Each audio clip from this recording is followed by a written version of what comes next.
Hello everyone, I hope you're having a fantastic day and a wonderful week. Welcome to another episode of We Aren't Dead Yet.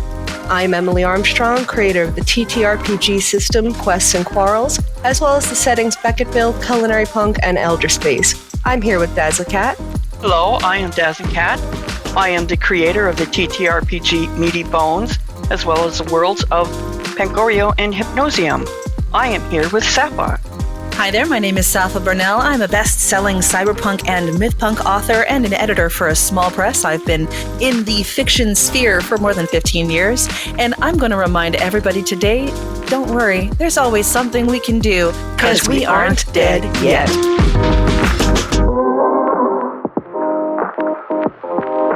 In order to get right into the action, we'll be skipping our news segment today. Last week, we discussed the definition of a one-shot, and this week we'll be going a little bit deeper by building the foundations, including why having a solid plot is absolutely crucial for one-shots, and how it sets the tone and directs the narrative. We're going to be starting off with finding inspiration. So when you're finding inspiration, you have to start by asking yourself, who is your one-shot for? Is it for seasoned gamers, newbies? How accessible should it be? For newcomers, what introductory elements need to be included? There needs to be more explanation, simplified mechanics, exemplifying roleplay, and for experienced groups, how can you help your players explore deeper themes or more mature content? When we start to get into tone, it's incredibly important to establish the tone in your one-shot. The plot elements you create and the narrative choices your players make are crucial for setting the desired tone for your one-shot adventure. During your session 0, the GM must make the tone absolutely clear to the players to ensure everybody is on the same page. The GM wants to construct scenarios, locations, NPCs, and challenges that reinforce the experiences that players are actually looking for. A couple of tones that have been pretty well established are lighthearted comedy. For a more whimsical, humorous tone, you can inject wacky situations, slapstick physical comedy, witty banter, and eccentric characters. You can keep stakes relatively low and play up exaggerated personality quirks. Plot points could revolve around things like misunderstandings, farce, or satirizing genre tropes. Another type are pulpy adventures. Recreate the vibe of a rip-roaring pulp adventure serial with over-the-top action sequences, daring stunts, diabolical villains, and brave heroes constantly escaping peril. You can have them explore different locales, uncover outrageous conspiracies, and engage in bombastic fight scenes. You could also do the high fantasy heroism. For that, you evoke a sense of mythic wonder and heroism through fantastical settings, ancient curses, ominous prophecies, and characters of historical significance. Let the players take on roles akin to virtuous paladins, cunning rangers, or crafty wizards championing noble causes. Another type is your supernatural horror. For a creepy, dreadful atmosphere, you can incorporate unsettling mysteries, disturbing imagery, and existential psychological horror elements. Draw inspiration from Lovecraftian cosmic horrors, classic slashers, or contemporary psychological thrillers. You can also build tension through eerie foreshadowing. We also talk about the gritty drama. With this, you would want to aim for a more grounded, serious tone by presenting flawed protagonists navigating morally gray areas and harsh realities. Gritty personal conflicts and high-stakes situations with permanent consequences can really raise narrative stakes. Take cues from noir fiction or character-driven dramas. Different RPG systems themselves can also nudge you towards particular narrative tones through setting assumptions and mechanics. D&D, for example, is the classic fantasy heroism vibe with clearly defined moral paradigms. Call of Cthulhu lends itself well to cosmic horror themes and existential dread. Vampire the Masquerade is an angst-fueled personal horror tinged with mature themes. Fate has more flexible mechanics, allowing for pulpy, dramatic, or even comedic stories. The right RPG system combined with thoughtful application of plot, character, and thematic elements, can firmly root your one-shot in its intended tone from start to finish. One-shot adventures can also run the gamut from idealistic, heroic, noble bright tales to the dark, morally ambiguous, grim dark narratives. Now, what do terms like noble bright and grim dark mean? Noble bright is an idealistic, hopeful, and optimistic story. Usually contains heroes triumphing over evil through courage and sacrifice, where the good ultimately prevails over the darkness. You have a focus on virtues like honor, loyalty, friendship, and the big examples of this are things like Lord of the Rings, Harry Potter, and classic fairy tales. When you take a step towards the darker side with Noble Dark, you get things that contain darker elements, but still an overall uplifting tone. Good still emerges victorious, but at significant cost or struggle. Your characters tend to grapple with moral ambiguity and harsh reality, and deal with bittersweet victories and complex character arcs. Some examples of this are the early Game of Thrones seasons and The Dark Knight. When we get to the grim side with Grim Bright, you get gritty, cynical settings juxtaposed with beacons of hope, flawed heroes navigating moral gray areas where evil is formidable, but glimpses of light do endure. Some examples of this will be Mad Max, Fury Road, and The Mandalorian. And finally, we have Grim Dark, which is a bleak, unforgiving, morally depraved world where evil often triumphs and virtue is punished. Protagonists are anti-heroes or tragic figures that explore existential dread and human misery. These tend to be things like Warhammer 40k, The Road, and The Black Company. Another thing about grim and noble, we all know the bright and the dark, the yay, bright, we're good will triumph. And the boo, dark, evil will triumph more often. Ha ha ha. We have grim versus noble. Noble is where the characters, your players, have the power to affect the world. And because they do, they're like these great heroes. They put the world on their shoulders and they go and save it. And ta-da, that they have that power. In the more grim type of stories, they don't have the power to instantly save the world. It's going to be a long, hard slog of going through many, many evil things, and they slowly grit and grind their way up until maybe, just maybe, they'll get to change their part of the world. Your players are going to go from really wanting to be the big hero, save the world type to, we just want to do stuff over here. We don't want to be the goody two-shoe. We want to be the thieves that are sneaking into places and doing stuff. We're doing good stuff, but we're like the vigilantes. And that is more on the grim side when you create an adventure as well. So while we were doing our research for this episode, we came across this really interesting article titled The Generational Cycles of Grimdark versus Noble Bright, which was written by Joe Vasicek. And in that article, they discuss Strauss and Howe's generational theory, which suggests that our society goes through cycles that last about 80 to 100 years, with each cycle associated with a particular generation. There's a crisis that leads to a rebuilding phase, then a spiritual awakening, a societal breakdown, and finally another crisis, all in a continuous cycle.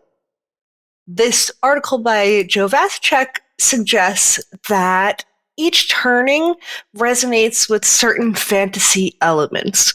For instance, during a rebuilding phase, stories where the characters can change the world, like Noble Bright, would be more appealing and be on trend.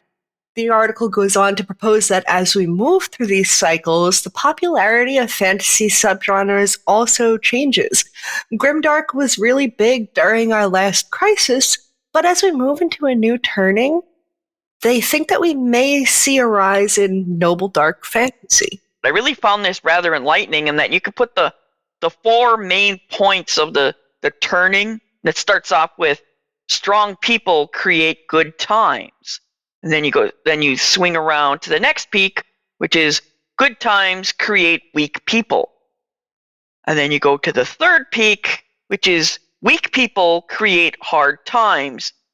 And then you get to the fourth peak, which is hard times create strong people.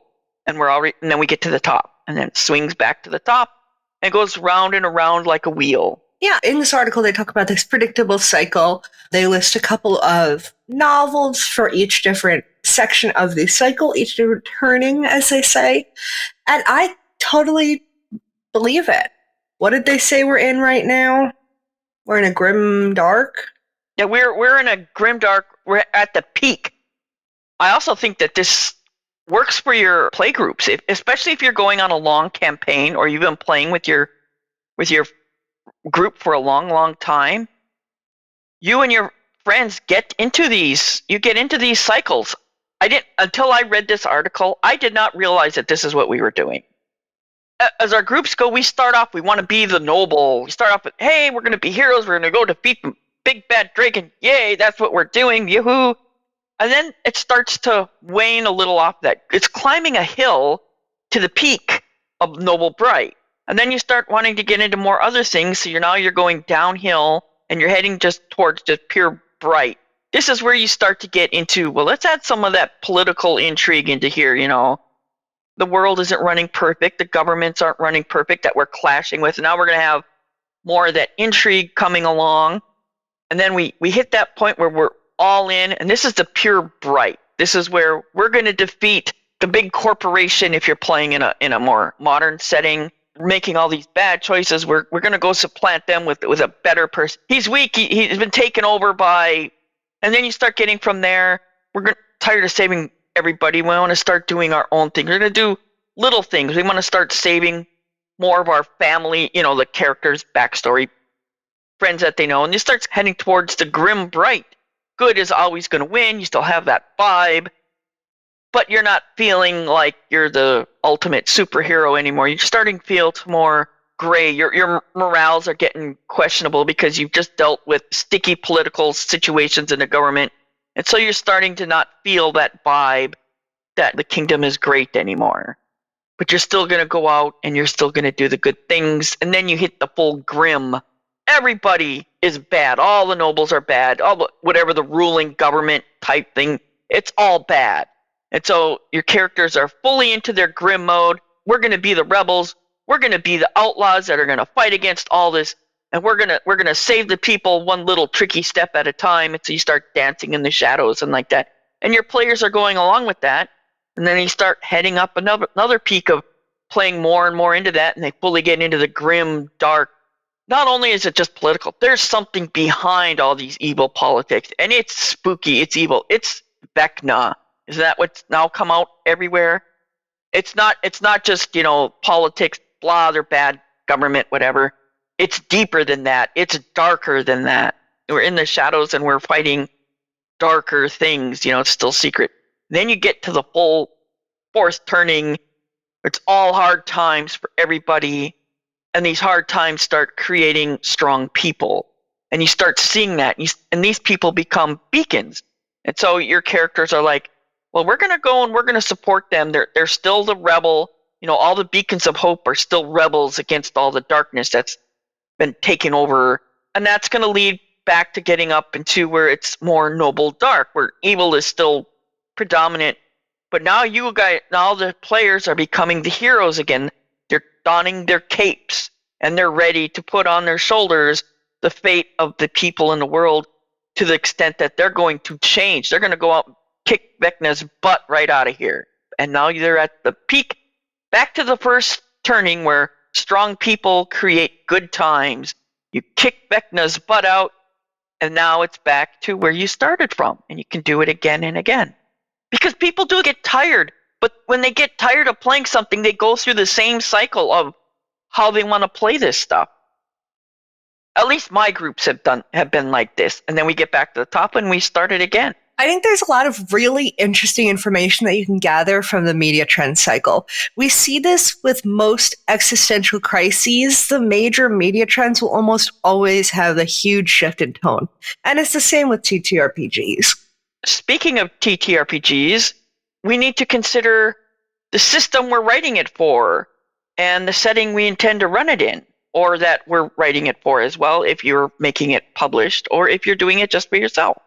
This is very important as it dictates things like rules, themes, and conflict options. Rules being what your limitations are and what your players' limitations are, so you know in which ballpark you're working in. Agnostic or compatible with most systems and settings type of an adventure or one-shot means everything must be more generic in order to be used with minimal difficulties.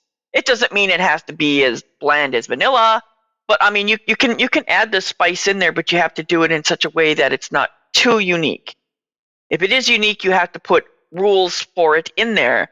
Like, for instance, I like to start a lot of my one-shots with a little tiny bit of fun at the beginning, which is like a little simple game that the players can have their characters getting involved in. Maybe they're at a tavern. Maybe it's a casino and there's these various gambling games going on, and they can get into that a little bit. You have simple little rules for that. They can get in there. And while they're distracted with the fun, boom, you hit them with what's going to happen. For an agnostic system, you have to have the rules for the unique things that make it truly unique. And other than that, you just leave the rules up to whatever system it's going to be plopped in.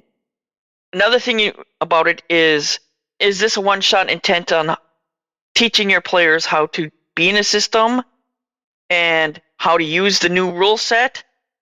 Or is this you creating something for your own system and you want to teach them that? And what do you leave out of an agnostic? An agnostic, you leave out anything that would be specific to another rule system. If you're using a game system's intellectual property, like if you're going to do illithids, well, then you better have it written for 5e, because illithids are not in other systems. It's very system specific. So you got to watch out for things like that when you're trying to write an agnostic thing.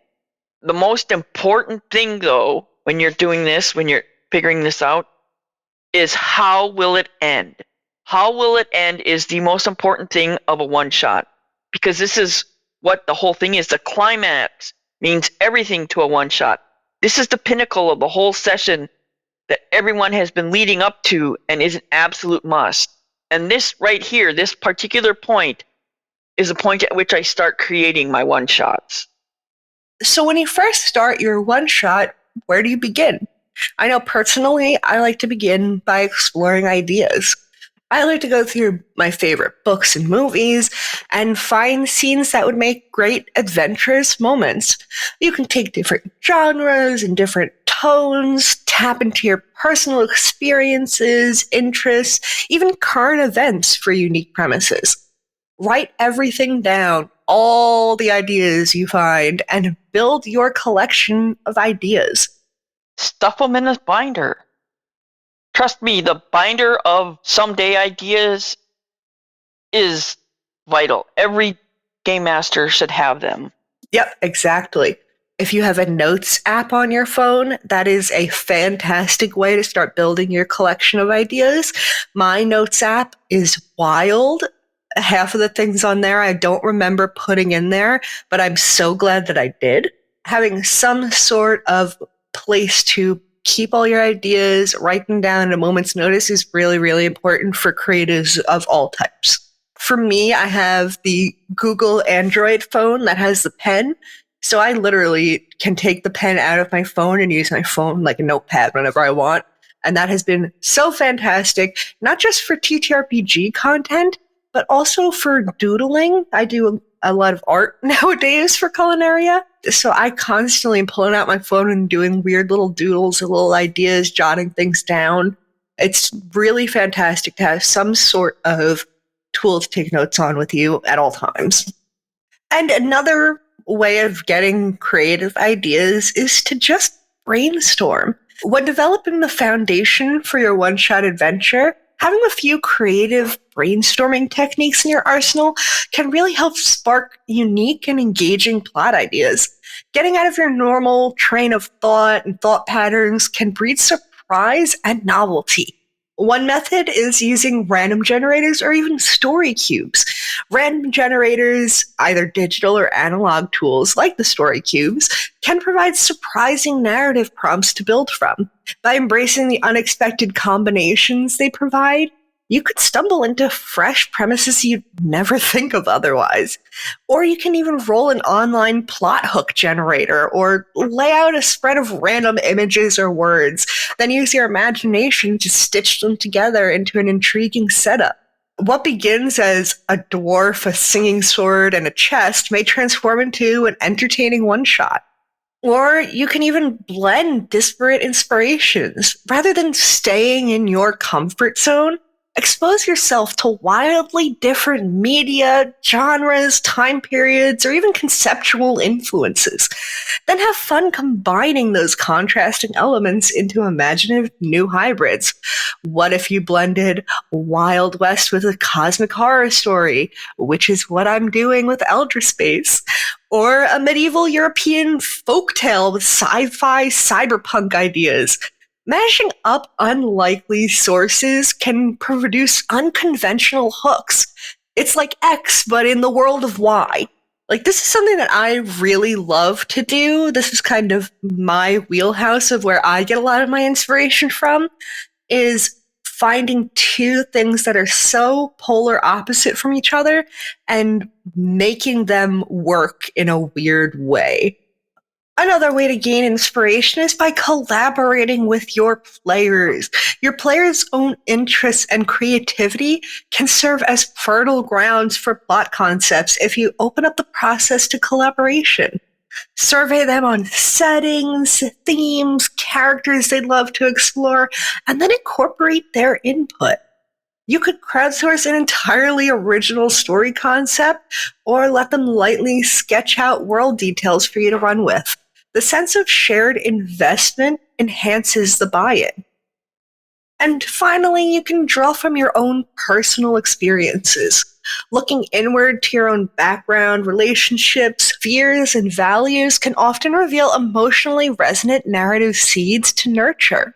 Even seemingly mundane personal stories can blossom into compelling plotlines when spun into fantastical scenarios. You can model protagonists after your own triumphs and struggles, posit metaphors for personal growth, or explore ethical conundrums that you've personally grappled with. Stories grounded in personal truth can truly captivate an audience. By mixing up your brainstorming methods, you open up creative avenues into unique, refreshing story concepts to build your one-shots upon. The possibilities truly become endless. So where do you find inspiration within your genre? The genre you choose for your one-shot can be a rich wellspring of inspiration for the plot and overall tone. Immersing yourself in the tropes, conventions, and recurring themes of a particular genre can really spark ideas and help you craft an adventure that feels authentic to that style of storytelling. For fantasy, you can draw from classic fantasy novels, movies, or games that exemplify elements like heroic quests, ancient evils, mythical creatures, and magical realms. Lord of the Rings, Dungeons and Dragons settings, and films like Willow can provide ample inspiration. For horror, you want to lean into atmospheric dread, unsettling mysteries, and fearsome monsters, often inspired by horror icons like H.P. Lovecraft's cosmic horror, classic slasher films, or contemporary hits like Stranger Things. Embrace psychological and existential terrors. For sci-fi, visions of future technology, alien civilizations, interstellar travel, and human evolution from sources like Star Trek, Star Wars, Dune, and The Expanse can breed captivating sci-fi plots. Explore thought-provoking what-if concepts in sci-fi. When it comes to genres like noir mystery, you're going to be studying the hard-boiled detectives, femme fatales, and intricate cases found in noir novels and mystery adventures. Craft a plot full of shady characters, moral ambiguity, and unexpected twists. And finally, superheroes. Here you would channel the high-stakes showdowns between superhumans and supervillains battling for truth and justice, drawing from comics and movies in the Marvel DC universes, or shows like The Boys. For inspiration, I like to play games. I mean, I can't help it. Game master, gaminess. I gamify everything in my life, or I try to. And one of the things I do is like brainstorming. If I really totally lost about really where I want to go, I don't even have any idea, I make lists as a game. 5 lists of 5 things each. So the first list is named 5 places. I prefer them to be part of the setting that I intend to put my game in. For instance, for my world of Pangorio, that will be like parlor, cave, volcano, flying ship, beach. 5 places you can find in Pangorio. The second list is treasures. List 5 treasures. Now, you don't have to actually be like very detailed in this. They can be vague. These are just general ideas that you can fine tune afterwards. And in this particular exercise, I chose mystical ruby, singing sword, crown, talking puppet, scepter. A nice, clean list of random treasures. And the third list is a list of 5 ways to die. Yes, you have to have danger. 5 ways to die. And I picked fall into lava, get eaten, stabbed, poisoned, blown up by magic. The fourth list is 5 distractions. I chose puzzle, trap, roadblock, someone annoying, someone friendly. So I leave these ones vague because I can sharpen them up as I wish. I mean, you can be more specific in your list if that works best for you. But for me, I like to keep it vague so I can like stitch everything together, which we'll get to in a little bit. Now, the 5th list is monsters, and I chose dragon turtle, lich, gorilla, shark, evil mage.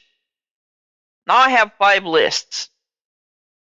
5 lists of 5 that can be then combined in any order. And let the dice tell you which one of each list that you put together. So I rolled dice. 1 and 2 is for the first one, 3 and 4 for the second, 4 and 5 for the third, and so on until I had like 2 options for each thing on the list. So I took a fistful of 10-sided dice and I rolled them. And from the first list, the dice chose beach. From the second list, mystical ruby. From the third list, fall into lava. From the fourth list, someone annoying. And from the 5th list, evil mage. Now I took all 5 of these things, and the next goal of the game is to write 1 sentence. Put them all into 1 sentence. And so I came up with the sentence, the players get to the beach where someone annoying tries to make them fall into lava before they can confront the evil mage and get the mystical ruby. There is my one-shot adventure. Now, what the hell kind of beach are they at where there is lava to fall into? Are they at the beach at a lava lake? What the heck is it? So that would lead to more and more filling out of your adventure just like that. Yeah, I think what's really cool about this method is not only do you have that one-shot idea now, you now have 4 other one-shot ideas. If you keep rolling, you can take one option out, roll again, and come up with your 4 other one-shots that you can keep in your back pocket. Or you don't like the first one, you roll again and all options are open. You can even duplicate options. It's fun. And if you get nothing liked, you just go through it, make more lists, and try again. Whatever works for you to come up with the sentence, which is now the premise for your one-shot. Just like that. Now you have created a little scene with that sentence, and that is where we move on to the next part of building the foundation. So when you start building your foundation, one of the major things to keep in mind is the core conflict. At the heart of every compelling one-shot should be an engaging central conflict that propels the story forward and gives the players a clear motivation to take action. This core conflict provides the narrative engine and dramatic tension that will make for a satisfying, focused adventure. So how do you craft an intriguing conflict? The central conflict really needs to grab the player's interest from the get-go. It should pose an intriguing challenge, moral dilemma, or high-stakes circumstance that breeds curiosity. For a few examples, you could be stopping a cult from summoning an ancient evil that could destroy the world, or uncovering the truth behind a mysterious disappearance before time runs out, or even venturing into the Underdark to strike a deal with the inscrutable Aboleth. You also want to make sure that you are establishing clear stakes. For the conflict to resonate, the stakes involved need to be very clear and significant. Ambiguous, low-impact stakes diminish dramatic urgency. Spell out what's at risk if the players fail. Lives, kingdoms, the entire world. Raise personal stakes by tying their backstories or motivations into that conflict. And create investable motivations. Even if the stakes are high, players still need some sort of compelling reason for their characters to get fully invested and committed to resolving that conflict.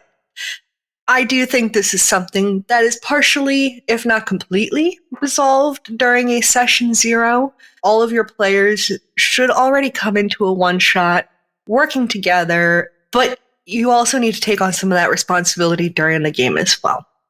A couple of possibilities for investable motivations include if they or their loved ones are directly threatened or imperiled, achieving their character's long-standing goal or dreams.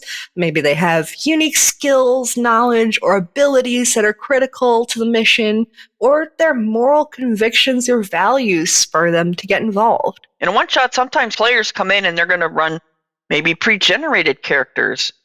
If that is the case, that means each pre-generated character needs to have a good backstory that the players can read instantly. It has to be short, quick, to the point, but enriching so that the players can say, hey, I have my motivation. By crafting intriguing, high-stakes central conflict that also provides personal buy-in, you give players a dramatic purpose to latch onto and motivate their characters' actions throughout the entire one-shot adventure. What do your players want to get out of your plot, of your story? This is where the theme is chosen. Also, know what your players are looking for or what their boundaries are regarding events and themes, then design accordingly. If you've written for them before and you've run adventures for them before, and you had your previous session 0s, if you're making one for publication, be clear about the contents. Use warnings when applicable because not all players are going to be happy with that kind of theme, especially the darker themes. So there is a simple rule of thumb. The darker your theme, the more informed you need to be about it to your players. You don't want to blind somebody with a really dark theme and that somebody's triggering point. You don't want to do that. Make sure you're upfront about things like that. Yes, you do want to surprise your players. You always want to surprise the characters. You do not want to shock them. There's a difference, and that's the fine line to dance. Yeah, I do think this is a really important topic, and we do plan to cover it more in depth in part 5 of this one-shot series. We will be going into some safety tools that you can use to make sure that everybody is comfortable at your table and during your games. And there are ways to include surprise and shock for those darker games while still making sure that everybody at your table is comfortable with it. To start your plot, let's begin with pacing.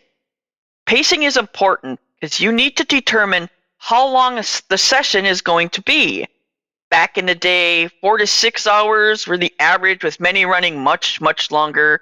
I mean, come on, if this was a time of no internet or mobile phones, session times nowadays tend to be shorter, with the average being 2 to 3 hours online and maybe stretching to 4 hours for at-home sessions.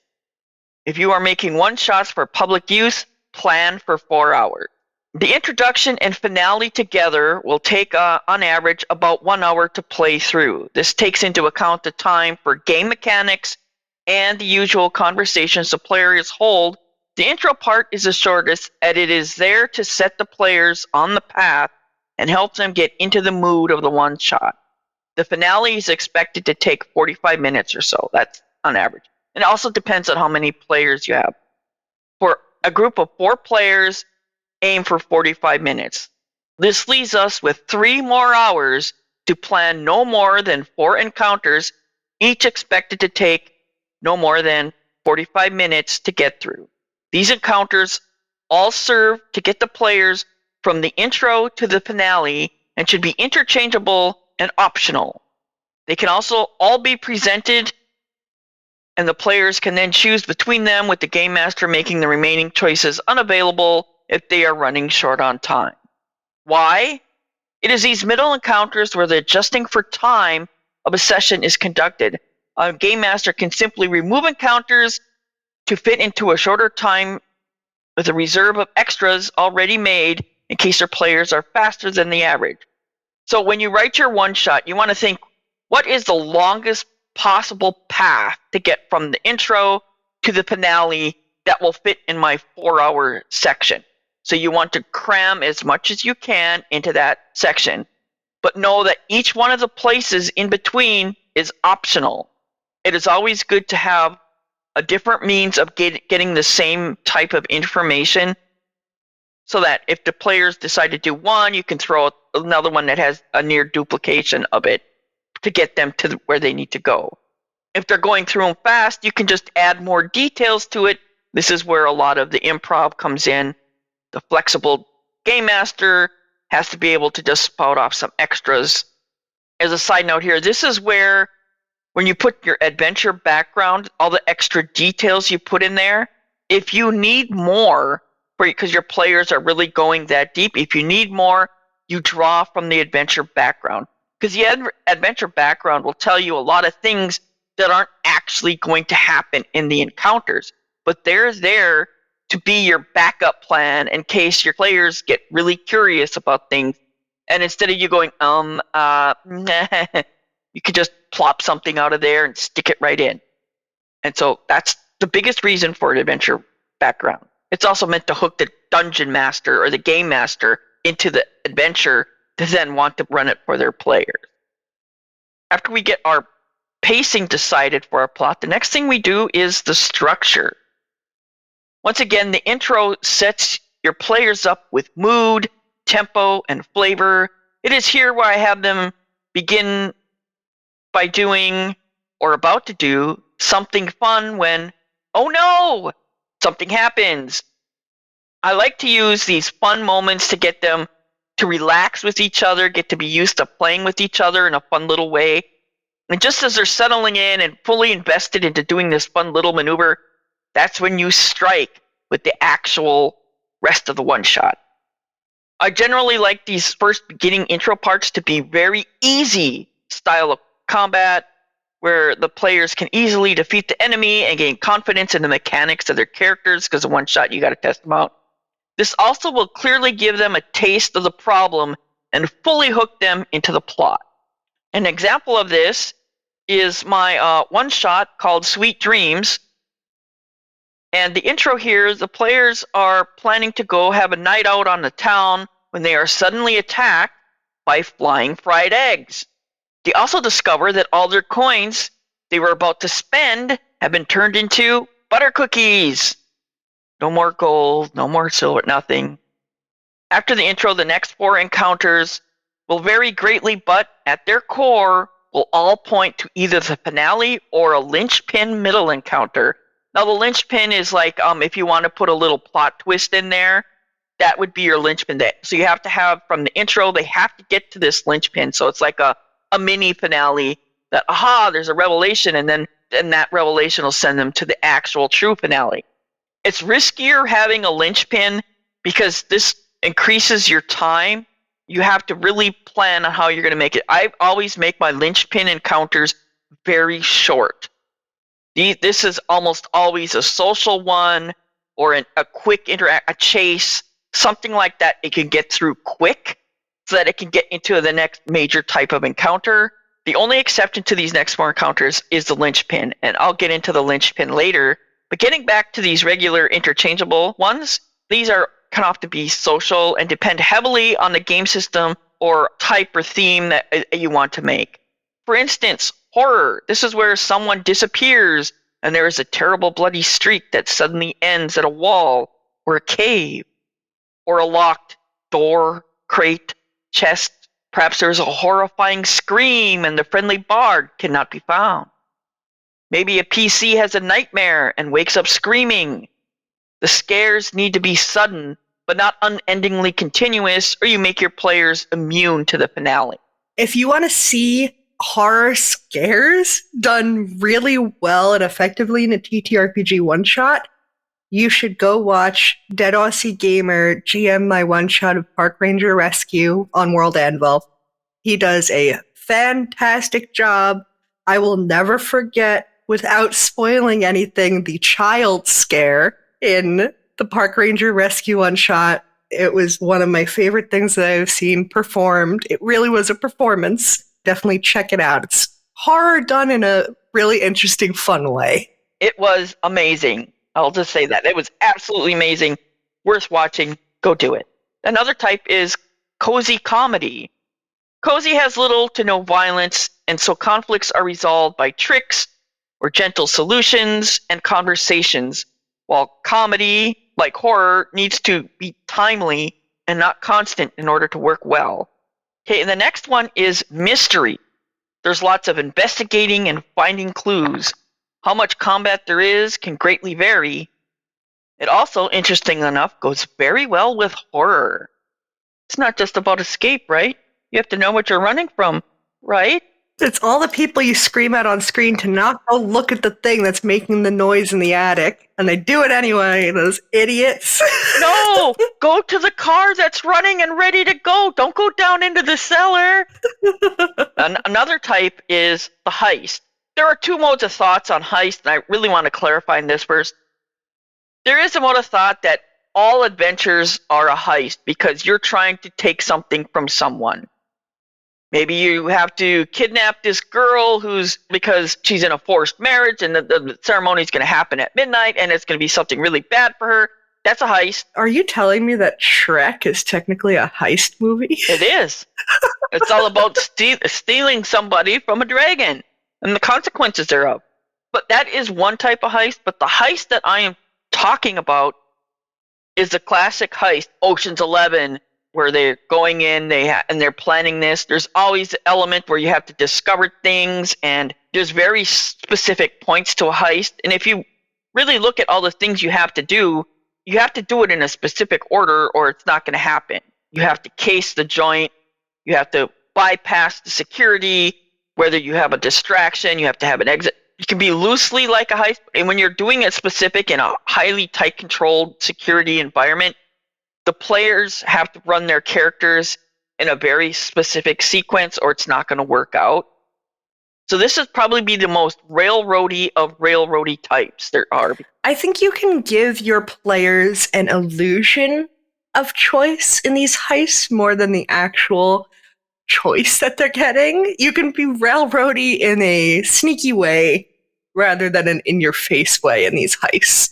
In the item collection phase, they don't have to get item A before item B before item C. You could probably give a little leeway in what they go after first there, and it gives a illusion of choice that they're changing how things are going, but in actuality, they've still got to collect all 3 items at some point before they can actually do the next step. So I think that there are places that you can play with choice while still keeping your players very much on track for the heist. And the final type I really want to mention is the social. These encounters have no combat but are not expected to be gentle as the cozy ones are. There's a difference, Social can be anything: courtroom drama, romance, politics, non-damaging confrontations. It could be like it's a fight. I think I would say that these social encounters have no lethal combat. Because I think that there are physicality maybe, but there's nobody's trying to maim each other in these social situations. I think one of the most common social encounter is probably the bard chatting somebody up to try and get information. I do want to go back to linchpins. If it's at all possible, you can make them optional. but their whole purpose basically is to slingshot the players to the next part. The linchpin encounter should be fairly short, and I often make this a social interaction type of encounter, though a chase, trap, or puzzle encounter works well here too. If your players seem to be floundering and they don't know where to go, don't make your linchpin to be a twist to further confuse them. Instead, make it a slingshot to help them get to where they really need to go. For example, in Sweet Dreams, I have an encounter with the NPC Kipes. This encounter is very short and allows the game master to point the players to the finale through this NPC, as well as add additional information should they ask for it. Yeah, I like to view it as sort of your catch-all in case your players are really, really struggling. You're starting to run low on time. You can pop this one onto the battlefield. You're good. Yep, from linchpin to slingshot. So the linchpin is your plot twist if you think you have time for one. If not, it should double as your slingshot, and you only pull it out when necessary.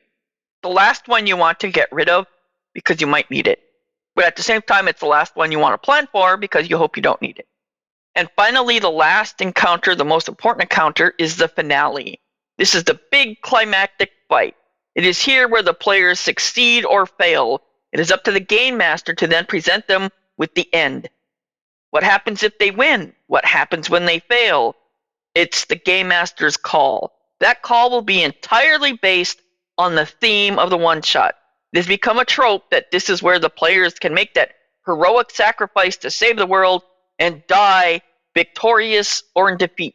This is not my style, but it is a perfectly legit way to end your one-shot. And that's where we're going to wrap it up for this week. You can join us next week for part 3, where we get into writing your NPCs and creating your pre-generated characters for your players.